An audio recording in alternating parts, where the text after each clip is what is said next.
आज के इस अति विशिष्ट कार्यक्रम में हमारे मुख्यमंत्री, जो कि हमारे आज के मुख्य अतिथि भी हैं, उनका मैं बहुत बहुत स्वागत करता हूं, अभिनंदन करता हूं। जैसा कि आपको विदित है, माननीय मुख्यमंत्री जी ने वित्त मंत्री के तौर पर कुछ दिनों पहले ही अपना बजटीय भाषण पढ़ा था और बजट के कुछ प्रस्ताव रखे थे।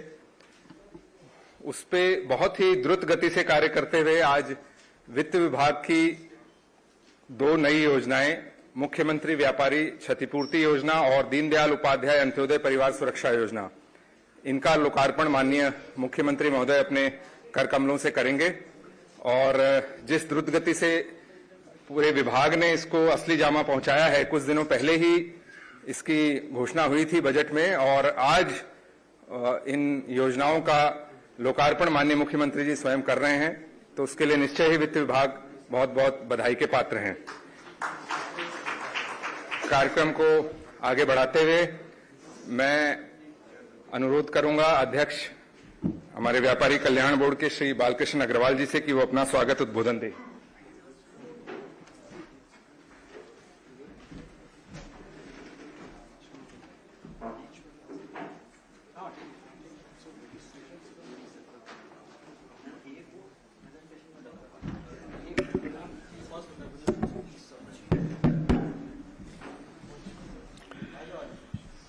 आज इस खुशी के अवसर पर माननीय मुख्यमंत्री महोदय व्यापारियों के लिए क्या कुछ किया है, क्या कुछ करने जा रहे हैं, मित्रों, उसका आनंद लेने का वक्त है। और मैं समझता हूं इनके श्रीमुख से जो भी निकलेगा आपके स्वाभिमान को 4 चांद लगाएगा। तो मैं कुछ शब्द इनकी आज्ञा से आपकी सेवा में रख रहा हूं। हरियाणा के यशस्वी मुख्यमंत्री, विलक्षण प्रतिभा के धनी, जिनके रोम रोम में अंत्योदय का निवास है, परम आदरणीय श्री मनोहर लाल जी, हमारे वरिष्ठ वाइस चेयरमैन श्री श्रीनिवास गोयल जी और परम सहयोगी वाइस चेयरमैन श्री सुरेश मित्तल जी, उपस्थित सम्मानित अधिकारीगण और हरियाणा के हर कोने से आए आदरणीय व्यापारी प्रतिनिधि मित्रों, मेरे पूर्व चेयरमैन, हमारे मार्गदर्शन का जो काम कर रहे आदरणीय रामनिवास जी भी आए हैं, मैं उनका भी अभिनंदन करता हूं। आज का दिन व्यापार जगत के लिए बहुत ही स्मरणीय है। आदरणीय मुख्यमंत्री महोदय ने अंतिम छोर पर रहने वाले व्यक्ति की चिंता करते हुए आमजन, छोटे तथा मध्यम दर्जे के व्यापारी के सुरक्षित भविष्य का नया अध्याय आज शुरू कर रहे हैं।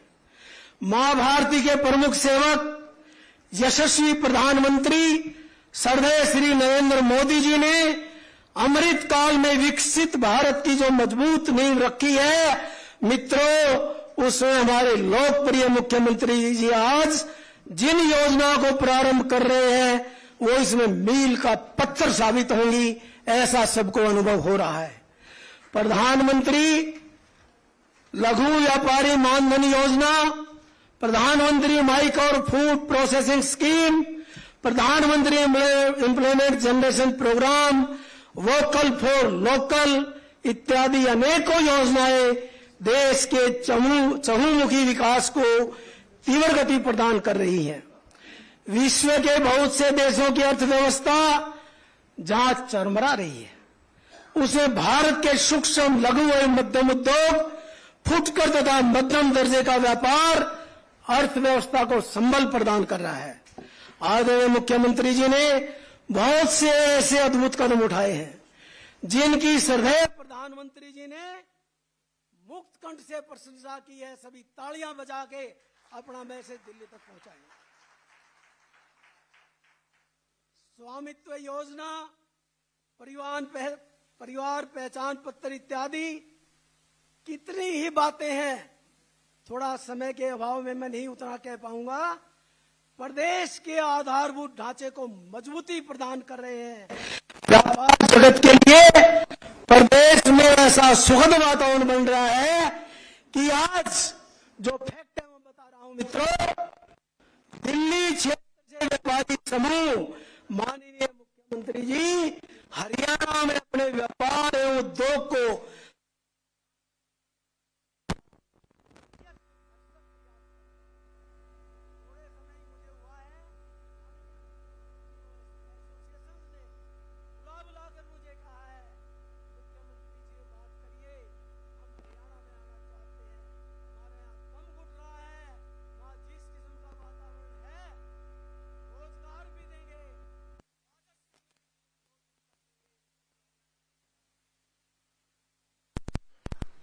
हरियाणा एक, हरियाणवी एक।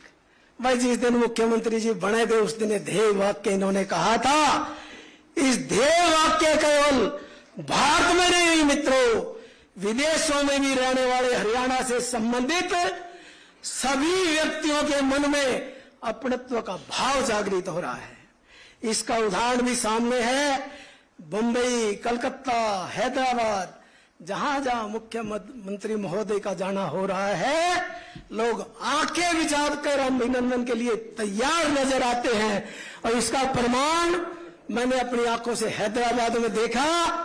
जब आदरणीय मुख्यमंत्री जी रात को 10:30 और 11 बजे पहुंचे तो भी लोग बारिश के समय आंखें बिछाए तैयार बैठे थे।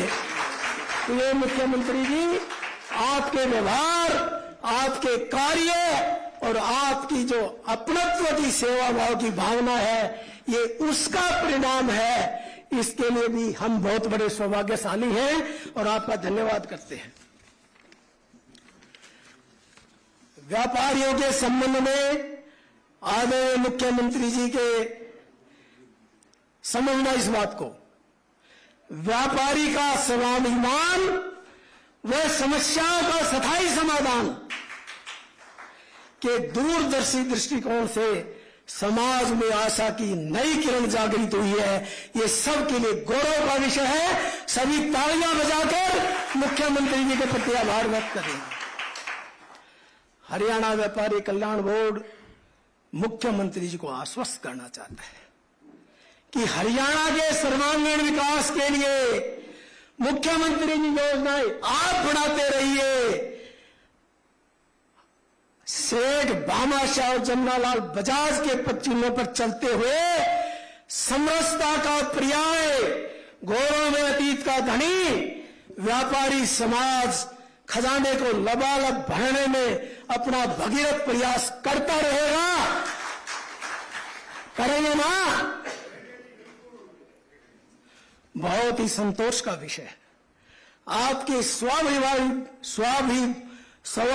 भावी दृष्टिकोण को समझते हुए हमारे आदरणीय अधिकारीगण भी अपने कर्तव्य की पालना तो कर ही रहे हैं, लेकिन अपने व्यवहार से प्रदेश में माननीय मुख्यमंत्री जी मधुर वातावरण बनाने का भी पूरा प्रयास कर रहे हैं। इसके लिए इनका भी मैं तहे दिल से पूरे प्रदेश के व्यापारियों की तरफ से धन्यवाद कर रहा हूं।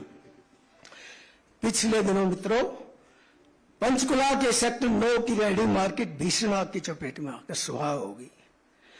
आदरणीय मुख्यमंत्री जी ने मौके पर पहुंचकर दुकानदारों के लिए तुरंत राहत राशि की घोषणा की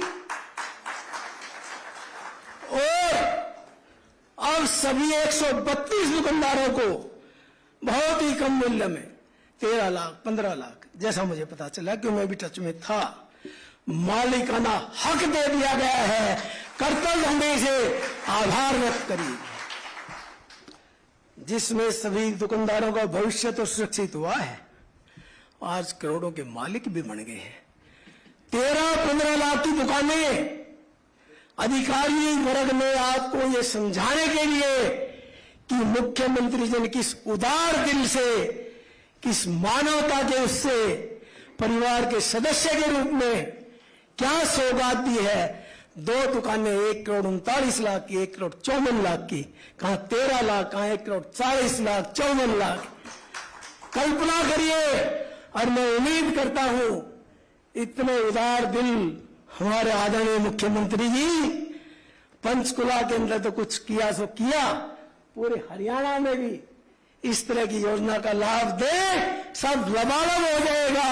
सब आपको आने वाले बहुत लंबे समय तक याद रखेंगे।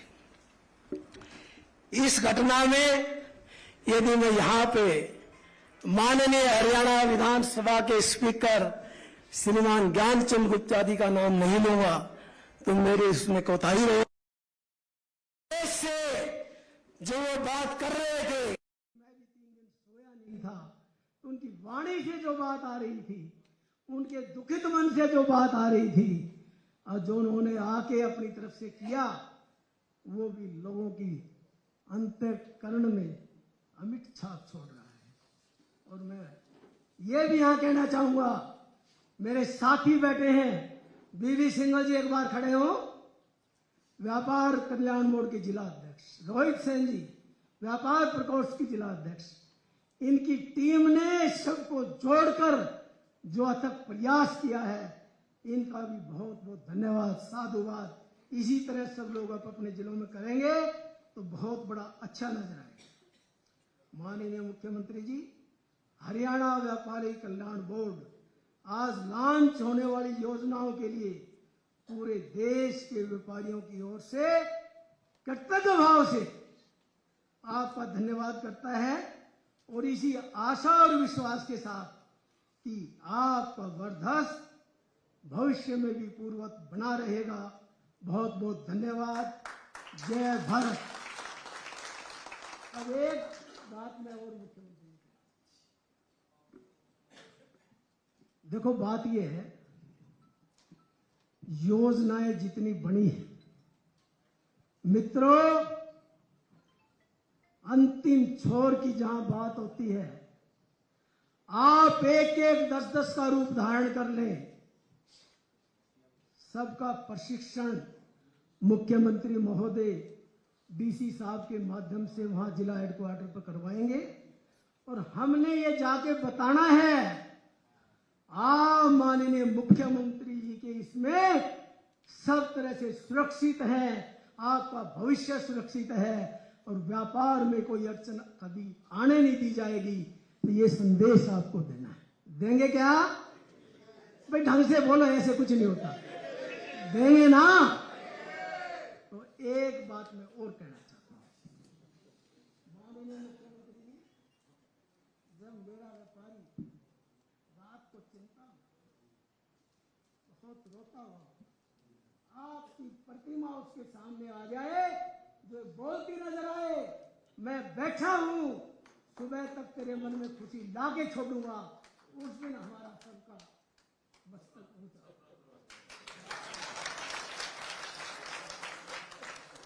हो जाएगा ना?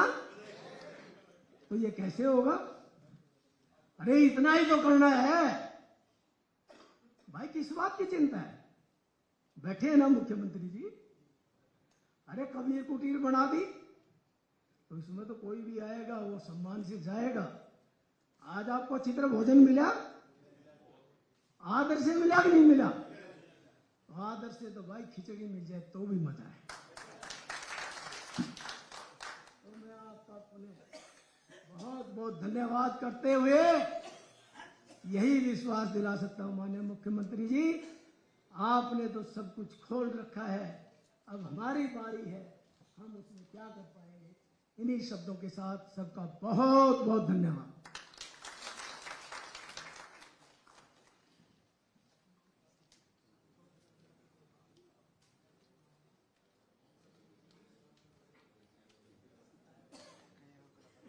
अब मैं माननीय वित्त सचिव महोदय से अनुरोध करूंगा कि आज की जो 2 जन कल्याणकारी योजनाएं जिनका लोकार्पण माननीय मुख्यमंत्री जी द्वारा किया जाना है, उसके बारे में एक प्रस्तुतिकरण हमें दें।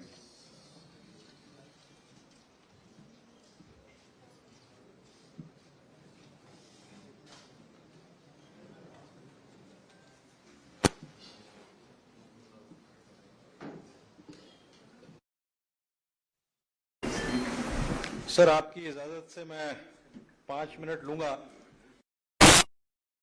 दोनों शुभारंभ कर रहे हैं, उनके बारे में थोड़ी डिटेल्स बताना चाहूंगा। दो में से एक स्कीम आम जनता के लिए है जिनकी इनकम 1,80,000 रुपए से कम है, जिन परिवारों की, और दूसरी स्कीम व्यापारियों से संबंधित है कि व्यापारियों के माल का अगर नुकसान होता है तो उसकी भरपाई के लिए, उसकी क्षतिपूर्ति के लिए। तो पहले जो मैंने स्कीम बोली उसके बारे में थोड़ा सा बताऊंगा। ये स्कीम सभी रेजिडेंट्स के लिए है, स्टेट के सभी निवासियों के लिए है जिनकी फैमिली की इनकम 1,80,000 रुपए सालाना से कम है। और ये सारा डेटा आपको पता है कि हमारे पास स्टोर्ड है, जिसको हम पॉपुलरली पीपीपी डेटा बोलते हैं, फैमिली इंफॉर्मेशन डेटा रिपोजिटरी के तौर पे। वहां से वो डिटेल्स उठाई जाएंगी। जिस व्यक्ति की, अगर किसी की दुर्भाग्यवश डेथ हो जाए या परमानेंट डिसेबिलिटी हो जाए और उसकी एज 5 वर्ष और 60 वर्ष की एज के बीच में हो, चाहे 5 और 60 के बीच में हो, चाहे डेथ नेचुरल हुई हो या एक्सीडेंटल हुई हो, तो उस डेथ पे या परमानेंट डिसेबिलिटी पे सरकार मदद करेगी। नेक्स्ट स्लाइड, ये आ गई। मुझे ध्यान नहीं रहा कि स्लाइड भी मैंने ही बदलनी है। ये काम जनरली, इसमें आप देखेंगे कि असिस्टेंस जो है वो एज के साथ वेरी करती है।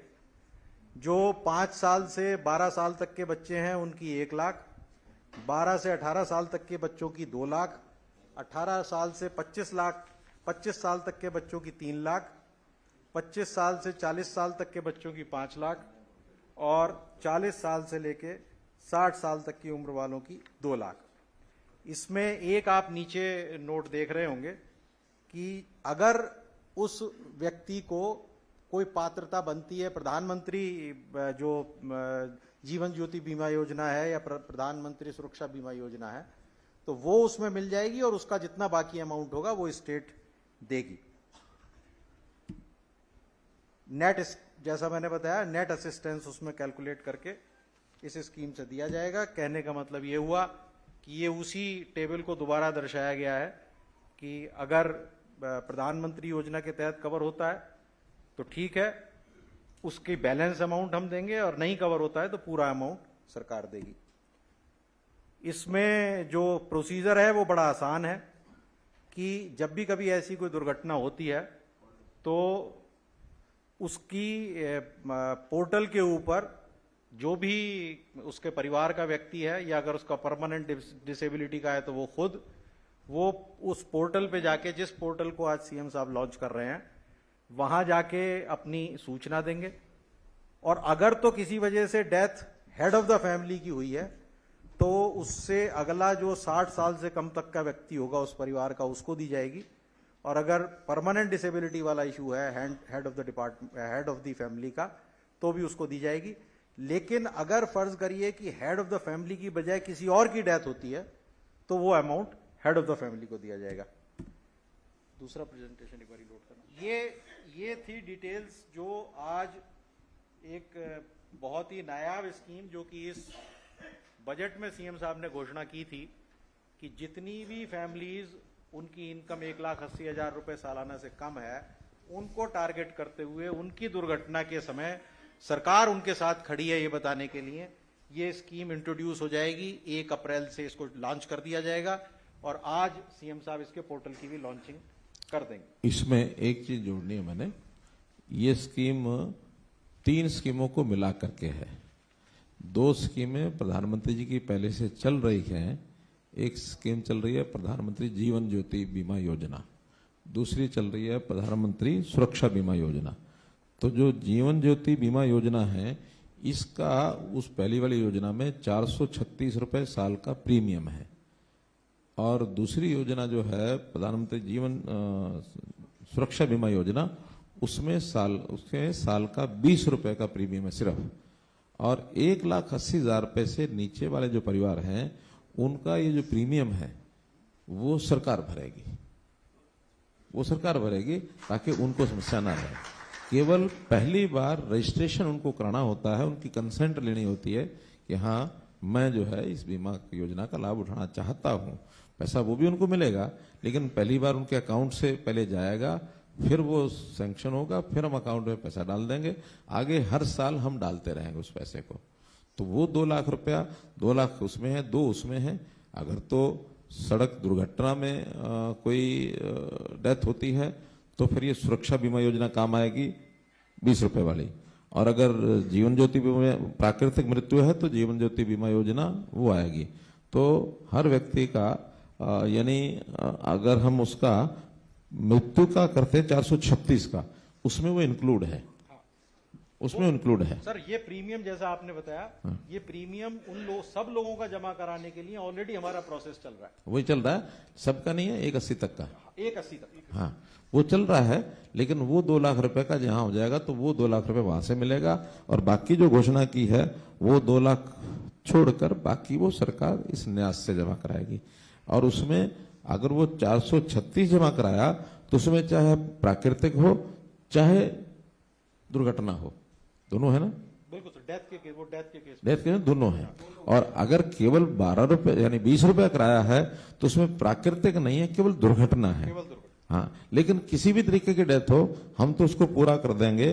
5 वर्ष से 12 वर्ष 1 लाख, 12 से 18 2 लाख, 18 से 25 3 लाख, 25 से 40 5 लाख, 40 से 50 2 लाख, 50 से 70 2 लाख, नहीं 50 से 70 ये है जो एक्सीडेंटल है, एक्सीडेंटल 70 साल तक है। हाँ, तो 50 से 70 केवल एक्सीडेंटल है तो 2 लाख मिलेगा। प्राकृतिक मृत्यु में सरकार देगी।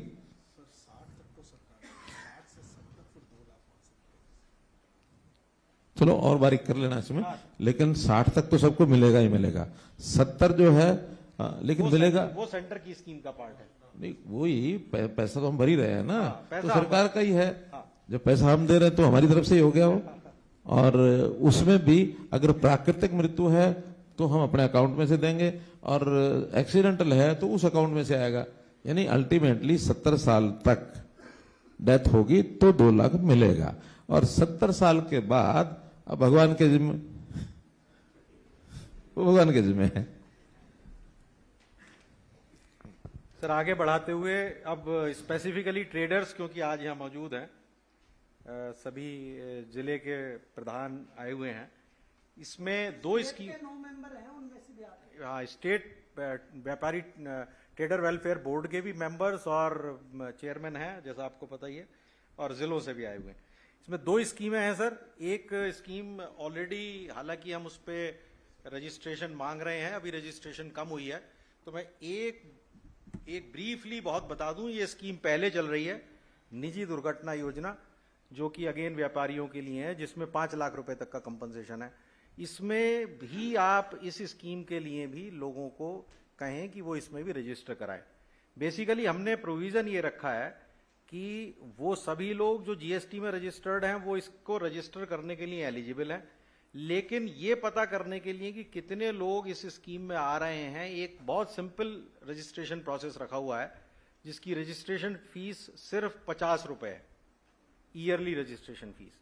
तो मैं ये रिक्वेस्ट करूंगा कि जब आप दूसरी स्कीम यानी कि स्टॉक के लॉस वाली स्कीम लोगों को बताएं, अपने व्यापारी बंधुओं को बताएं, तो साथ में ये भी गुजारिश करें कि इस स्कीम में भी वो अपना रजिस्ट्रेशन कराएं।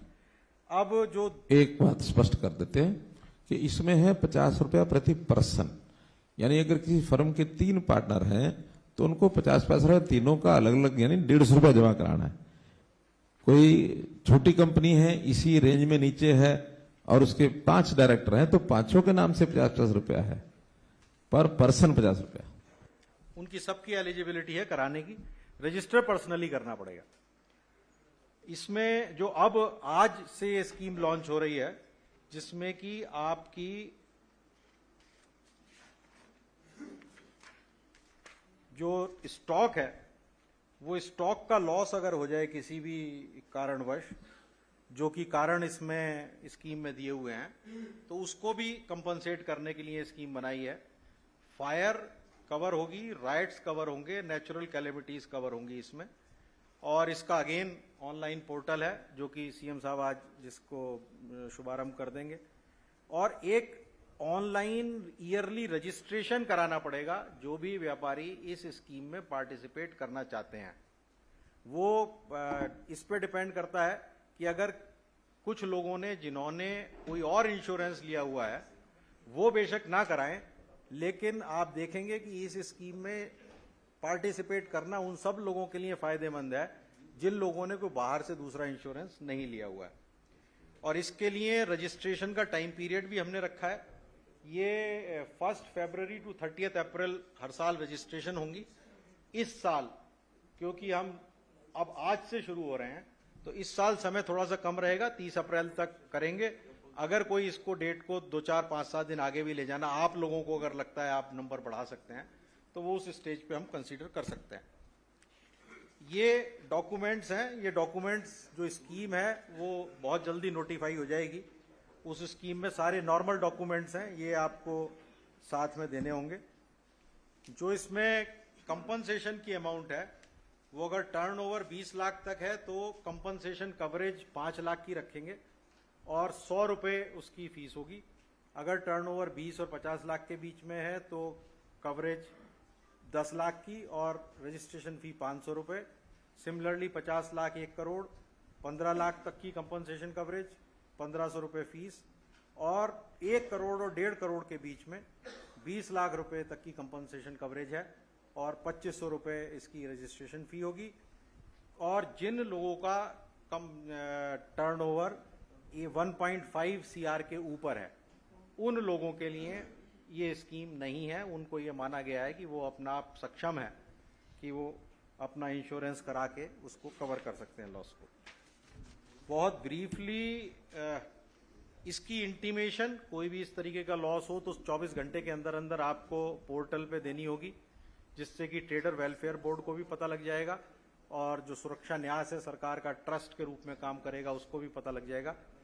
Claim form trader welfare board 7 दिन के अंदर अंदर उसको वेरीफाई कर देगा।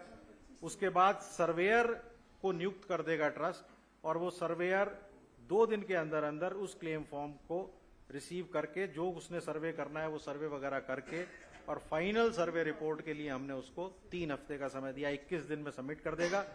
और उसके बाद सुरक्षा न्यास जो कि ट्रस्ट के रूप में काम करेगा, हरियाणा सरकार का ही है अगेन, वो उस फाइनल सर्वे रिपोर्ट के आने के 1 महीने के अंदर अंदर उसका भुगतान करेगा और डायरेक्टली जो बेनिफिशियरी है उसके अकाउंट में ये पैसा जाएगा।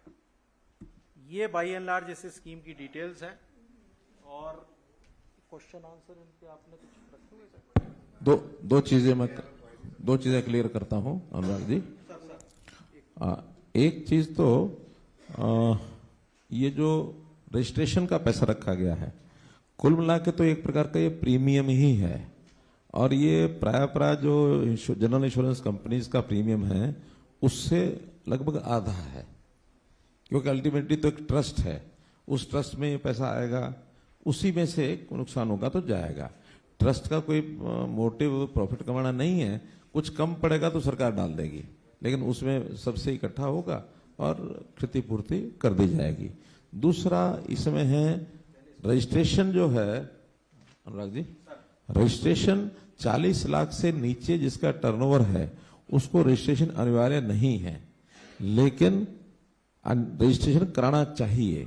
बहुत लोगों ने उससे नीचे रजिस्ट्रेशन कराया है, वो कंपोजिट स्कीम में आ सकते हैं 1% वाली स्कीम में, और जिनको इसका लाभ लेना है उनको तो रजिस्ट्रेशन करना ही होगा। रजिस्ट्रेशन की लोअर लिमिट कोई नहीं है। अगर वो 5 लाख रुपया टर्नओवर वाला व्यक्ति भी रजिस्ट्रेशन करना चाहे तो करा सकता है, ठीक है ना सर? बिल्कुल। मैं एक बात इसमें ऐड कर दूं सर, सबकी जानकारी के लिए। हरियाणा में आज के दिन जो रजिस्ट्रेशन है उसका 62% इस लिमिट के नीचे है, यानी 40 साल से नीचे, 40 लाख से नीचे वो लोग हैं जो कि जिनको मैंडेटरी नहीं है रजिस्टर करना और उन्होंने फिर भी 62%।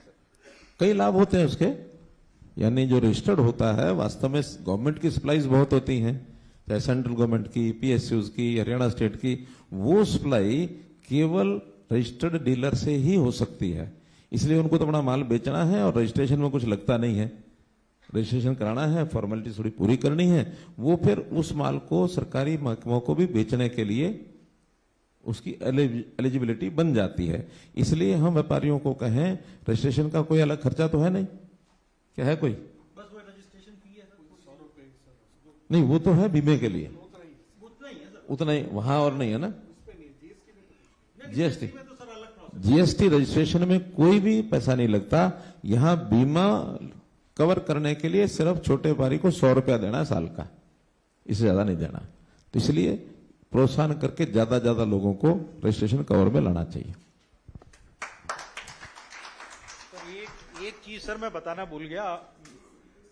ये स्कीम एक बारी अगर आप लोगों को याद हो तो हमने सरकार के तौर पे अगेन बीमे के तौर पे शुरू की थी। अनफॉर्चुनेटली उस स्कीम में लोगों ने फायदा नहीं उठाया। रिजल्ट ये निकला कि जितना हमने प्रीमियम बीमा कंपनी को दिया उसका बहुत छोटा सा पोर्शन लोग क्लेम कर पाए। तो आप सब लोगों से अनुरोध है कि इसमें अपने अपने डिस्ट्रिक्ट्स में जाके बाकायदा मीटिंग्स करें और मीटिंग्स करके लोगों को प्रोत्साहित करें कि इसमें ज्वाइन करें।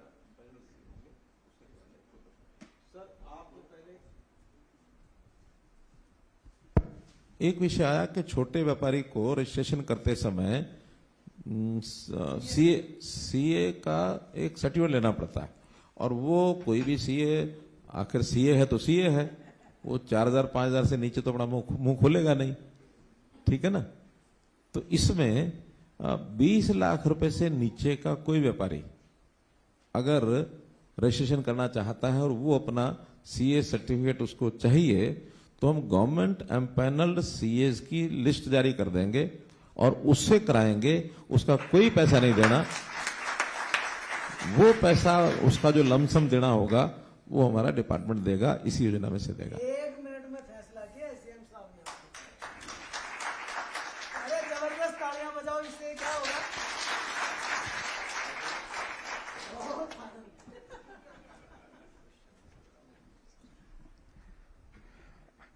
अब मैं माननीय मुख्यमंत्री महोदय जी से प्रार्थना करता हूं कि वो रिमोट का बटन दबाकर दोनों जन कल्याणकारी योजनाएं हैं उनका लोकार्पण करें।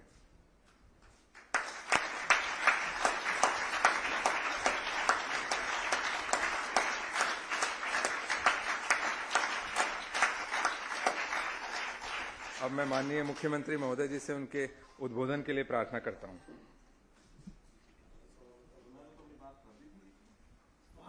आशीर्वाद तो आप दोगे जब मजा आएगा ना। क्वेश्चंस पहले नहीं ले सर, आप पहले स्वागत ढंग से करवाएंगे, आप कहोगे जब सीएम साहब जाएंगे। ऐसी कोई बात है क्या? इनको बोलने बाद में स्वागत करेंगे, इसके 5-7 मिनट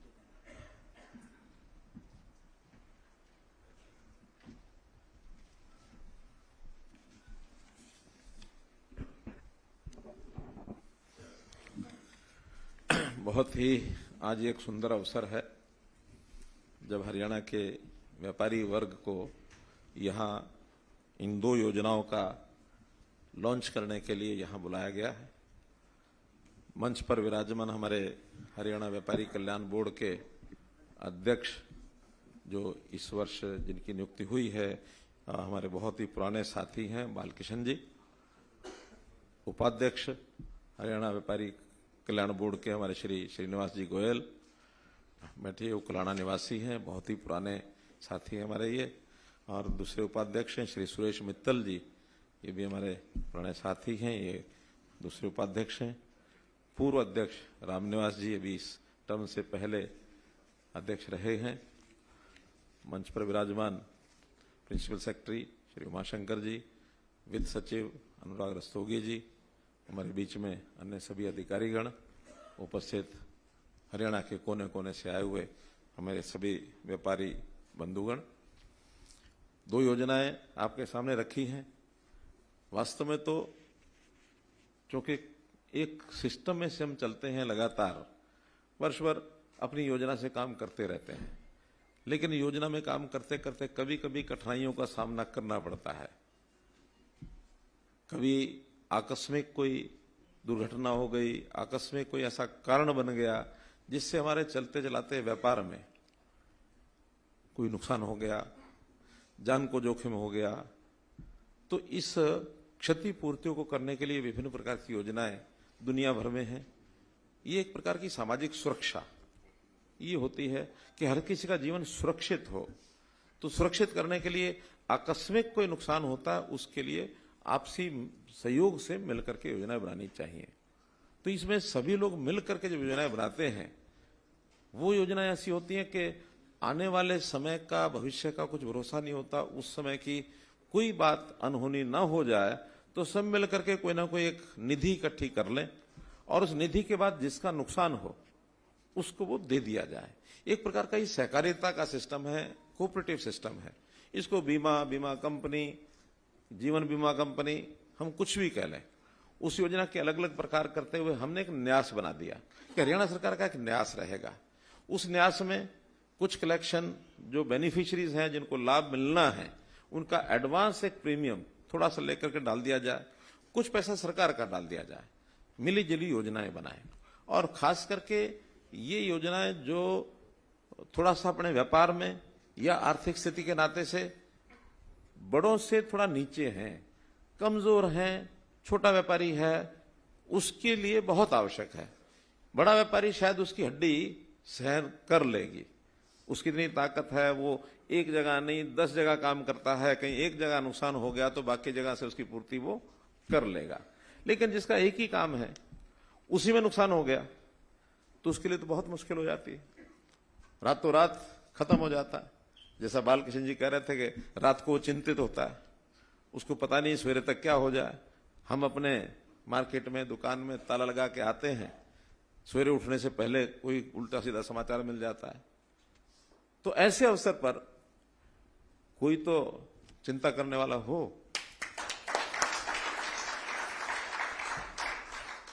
तो चिंता करने वाला तो प्रभु है, वो सबकी चिंता करता है, फिर भी किसी ना किसी को निमित्त बनाता है। तो उस नाते से मैं कह सकता हूं कि चिंता मत करो, मैं हूं ना।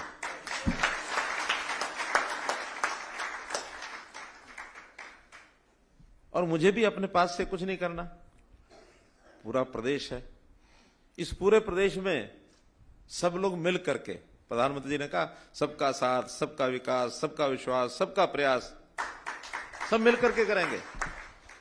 और मिलके करने में भूमिका जो है व्यापारी की बहुत बड़ी भूमिका है, छोटी भूमिका नहीं है।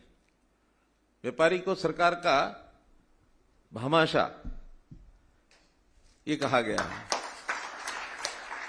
सरकार के लिए व्यापारी धन कुबेर है, जनता और सरकार के बीच में एक माध्यम है, पैसा इकट्ठा करना होता है। तो या तो सरकारी एजेंसी को लगाया, जाओ भाई सबसे पैसा इकट्ठा करो, बहुत बड़ा सिस्टम बन जाता वो। या फिर व्यापारी वर्ग है कि जो सिस्टम में से कहीं से सामान लेके आता है कीमत से और कीमत पर आगे दे देता है, सरकार कहता है भाई थोड़ा सा इतना हमारा भी इकट्ठा करके दे देना। यही तो कहते हैं, माल आप खरीद के लाते हो, 100 रुपए का लेके आते हो, 5 रुपया 10 रुपया अपना प्रॉफिट जोड़ते हो, हम कहते हैं भैया 12, 15, 18 हमारा भी जोड़ लो। तो यही करते हो, आप लेके उसको आगे दे देते हो। सिस्टम बना हुआ है जीएसटी। तो इस जीएसटी का भी हरियाणा के व्यापारी ने बहुत ही कमाल किया हुआ है। वैसे तो जीएसटी एक जब से शुरू हुआ बहुत इसका विरोध हुआ, जगह जगह जाके हमने भी समझाया, भाषण दिए, जो नाराज व्यापारी थे उनको मनाया। एक बड़ा अंतर देखा उस समय, जो थोड़ा बड़ी आयु का व्यापारी था, पुराना था, उसको बड़ी तकलीफ थी, नए को समझ नहीं थी। हम समझाते थे बहुत अच्छा है, और उसके बाद पुराने ने भी सारा हिसाब किताब छोड़ के नए अपने बेटों को, बच्चों को, साथियों को दे दिया, भैया अब ये नया सिस्टम है, आप संभालो। और आज नया व्यापारी है, वो इतना खुश है इससे, बहुत खुश है। वो कहते हैं जान छुड़ा दी 2 भैयों की। एक भैया रात को लिखते थे, एक भैया मुनी माता था वो दिन को लिखता था, दिन वाली वो लिखता था, कोई आके देखेगा दिखा देंगे। रात वाली या तो उस व्यापारी को पता होती थी या उसकी पत्नी को पता होती थी, किसी को पता ही नहीं होता था। वो 2 नंबर की पर्चियां जेब में डाल के ले जाते थे, अगले दिन वो पर्ची लाते थे, विश्वास पात्र नौकर को देते थे, जाओ ये फलाने से ले आइए 5000 की पर्ची, पैसे लेके आ जाए। मुझे थोड़ी जानकारियां क्यों हैं ये मैं आपको बता देता हूं, मैंने 72 से लेकर के 80 तक व्यापार किया, दुकान किया कपड़े की। और एक घटना सुनाता हूं, अच्छा चलो लाइव है, कोई बात नहीं। देखिए ये सब करते थे, आज कोई नहीं करता। उस समय ये सारा काम 2 नंबर की पर्चियों पर चलता था और 5-7 पर्चियां हमारी जेब में भी रहती थी। एक दिन बस में चढ़ते हुए किसी एक जेब कतरे ने जेब काट ली और वो बटुआ भी चला गया, वो पर्चियां भी चली गई, सब चला गया। तो हमें चिंता हुई।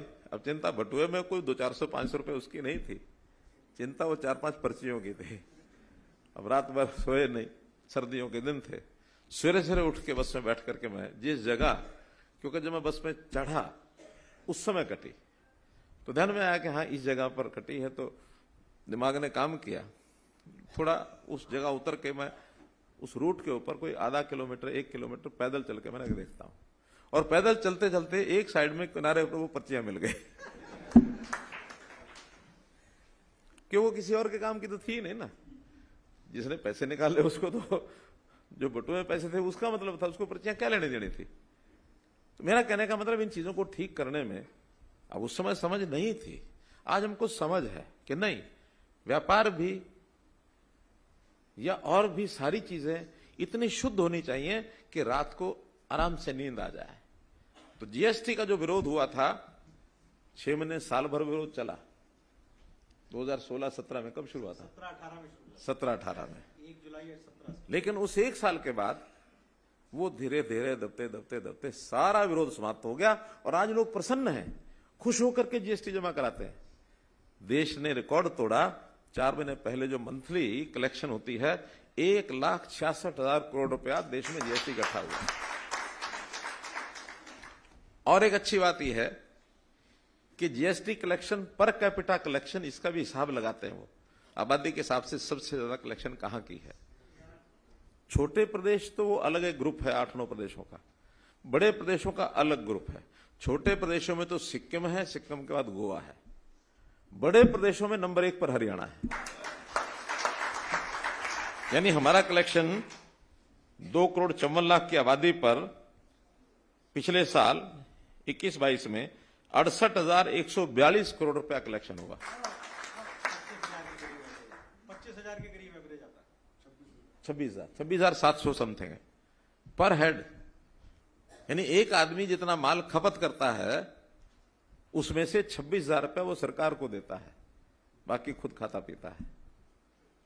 तो ये ठीक है कि उसमें से कलेक्शन में से बहुत सामान ऐसा भी है जो हमारे यहां उपयोग नहीं होता, वो दूसरे प्रदेशों में चला जाता है, फिर वो टैक्स वहां चला जाता है, रिटर्न भी होता है।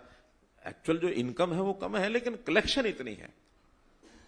तो ये हरियाणा के व्यापारी का एक बहुत बड़ा एक सुंदर एक सिस्टम बना हुआ है। इसमें हमको सारे सिस्टम पता है कि बड़े व्यापारी को रजिस्ट्रेशन करना होता है, उसको एक टैक्स के रेट्स हैं वो सब देने होते हैं। अगर वो उस प्रकार से नहीं करना चाहता तो जो एक लमसम रेट है consolidated 1% composite scheme up to 150, 1 crore 1.5 crore तक, उसको थोड़ा छोटा व्यापारी मान लेते हैं कि जिसका महीने में 12 लाख 13 लाख की टर्नओवर है, अर्थात रोज की 40-50 हजार है, उसको छोटा व्यापारी मान करके भैया जितना टैक्स दिया है, बस 1% और दे दो, तुम्हें कुछ नहीं करना। हिसाब किताब भी कम, सीए के झंझट भी खत्म। केवल एक बार रजिस्ट्रेशन के समय सीए को पैसा देना होता 5-4 हजार रुपया, और आज जो 20 लाख से नीचे वालों का रजिस्ट्रेशन, वो झंझट भी खत्म। अब आपको नहीं देना किसको। मेरा इसमें इतना ही कहना है कि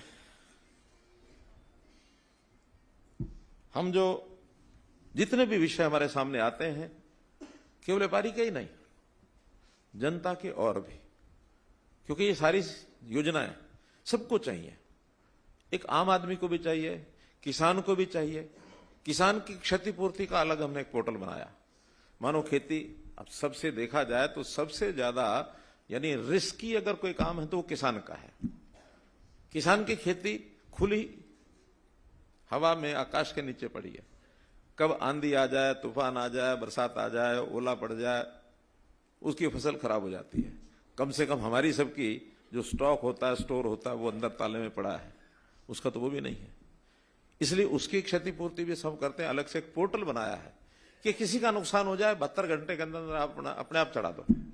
फिर उसका सर्वे पटवारी से, तहसीलदार से, डीसी से, एसडीएम से सब करा करके बाद में कितना तूने मंडी में बेचा है उसका जो डिफरेंस है वो उसका क्षतिपूर्ति में दे देते हैं। बहुत सरल सिस्टम हो गया, कोई कठिनाई नहीं आती है। जहां कहीं इसमें थोड़ा गड़बड़ करने का मानस होता वो भी अब रुक गया है। सबको पता लग गया जो असली भरेंगे वो मिलेगा।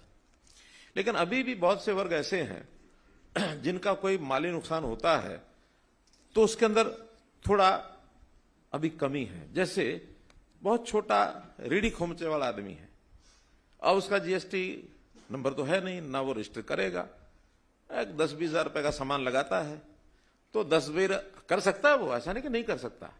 लेकिन फिर भी बड़ी कठिनाई उसके लिए भी है, हम संभालने में भी बड़ी दिक्कत आएगी। हर रेडी खोमचे वाले का कैसे हिसाब रखेंगे? तो हम एक योजना उसके लिए भी लेके आएंगे कि जो रेडी खोमचे वाला है उसके सामान के नुकसान होता है वो भी भरपाई करें। बहुत जल्दी उसकी योजना लेके आएंगे। जहां तक सेक्टर 9 की मार्केट का जिक्र किया, वहां तो 132 ऐसे खोखे वाले थे जिनका सब रातों रात नाश हो गया, नुकसान हो गया। हमने अगले दिन जाते ही पहले तो उनके घर को कुछ ना कुछ दे करके राहत दी कि उनके घर का एक महीने का खर्चा तो चल जाए, एक 20-25 हजार रुपया घर में चला जाए।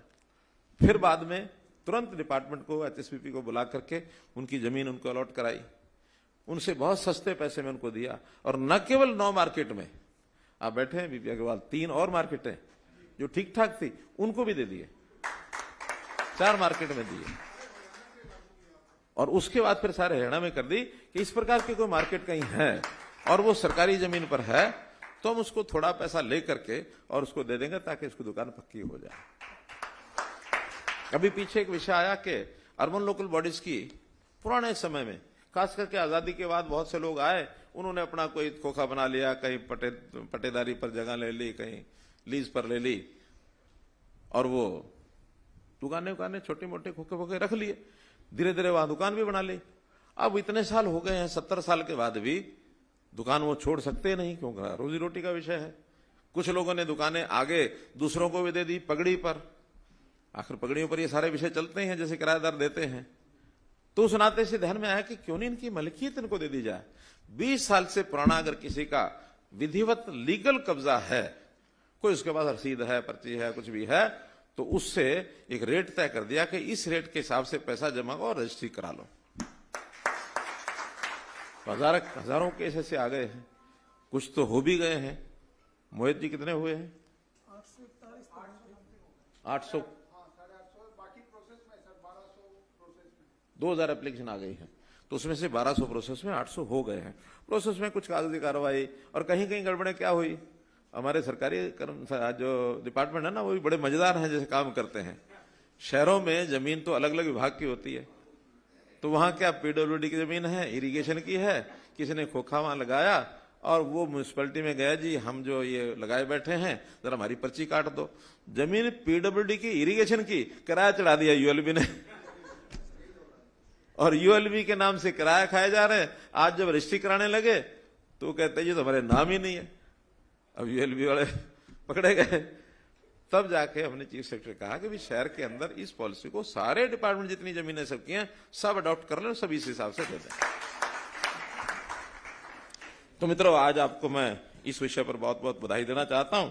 और जो 2 स्कीमें शुरू की गई हैं, नाम इसका एक का तो बहुत बड़ा सा रखा है, दीनदयाल उपाध्याय अंत्योदय परिवार सुरक्षा योजना। शायद कोई याद रखे ना रखे, लेकिन मुझे बैठे बैठे ध्यान में आया कि दयाल उपाध्याय, तो ये दयालु बन जाता है, सार्थक नाम है कि नहीं? तो ये दयालु योजना, जिसमें हम 5 वर्ष से 12 वर्ष तक 1 लाख रुपया, 12 से लेकर 18 वर्ष तक 2 लाख रुपया, 18 से आगे जो भी योजना बनाई है, उस योजना का नाम दयालु योजना रहेगा। इसको इसी ढंग से उल्लेख करें, ठीक है? और दूसरी योजना, उसको संक्षेप में नाम है क्षतिपूर्ति योजना। उस क्षतिपूर्ति योजना का दायरा कैसे कैसे बढ़ाएंगे वो धीरे धीरे आप लोगों को पता लग जाएगा। और बाकी सारी स्कीम का जो विवरण है वो सब बता दिया है। इसमें हमारे जो रजिस्टर्ड लोग हैं, जैसा बताया कि 60,000 लोग, 60% लोग तो जो 40 लाख से नीचे का रजिस्ट्रेशन है, एक बहुत बड़ा अच्छा, क्योंकि प्रधानमंत्री जी ने एक बार हमको कहा था कि देखिए रजिस्ट्रेशन में किसी को नुकसान होने वाला नहीं है, कुछ लाभ ही होगा, छोटे बड़े सबका रजिस्ट्रेशन कराओ ताकि आगे चल करके उनको बड़े होने का मौका मिलेगा। और जब वो 40 लाख से बढ़ जाएंगे तो उनको अचानक कोई दिक्कत नहीं आएगी, 40 लाख 50 हो गया, 60 हो गया, हर किसी इच्छा करेगी मैं ज्यादा बढ़ूं आगे। टैक्स देने में किसी को कोई संकोच नहीं होता। टैक्स देने का संकोच एक ही समय होता है कि जब मैं टैक्स दे रहा हूं, मेरा पड़ोसी टैक्स नहीं दे रहा, उस समय तकलीफ होती है, फिर उसका माल बिकता, मेरा नहीं बिकता, यही होता ना। और अगर सब देने लग जाए तो फिर भैया चाहे वो 10% हो, चाहे 12 हो, चाहे 25 हो, सभी दे रहे हैं तो खर्चाते मालते पैना हो गया ना। चलिए, एक विषय शायद इस योजना में कहीं आया नहीं है कि ये जो बीमा है, ये बीमा जो पहले से बीमित फर्में हैं या जो संस्थान है उसको बीमा नहीं कराना है और ना उसको उपयोगी होगा, क्योंकि बीमा एक ही जगह से मिलेगा। और जो लोग लोन लेकर के अपना कहीं ना कहीं से काम चलाते हैं उनका बीमा पहले से बैंक कराता है, उनको नहीं कराना इसमें, वरना कहीं कहेंगे लो जी हमने तो इसलिए करा दिया था, उधर से ही मिलेगा इधर से ही मिलेगा, दो जगह से नहीं मिलेगा। बाकी जो बातें हैं सारी हमारे अनुराग रस्तोगी जी ने बताई हैं। मैं आपको इस अवसर पर बहुत ही शुभकामना देता हूं, इसी प्रकार से आप बढ़ें। कभी भी किसी प्रकार की कोई कठिनाई आए तो आप अपने जो हरियाणा व्यापारी कल्याण बोर्ड जो है, इनके अध्यक्ष हैं, इनके उपाध्यक्ष हैं और जो मेंबर्स हैं, किसी के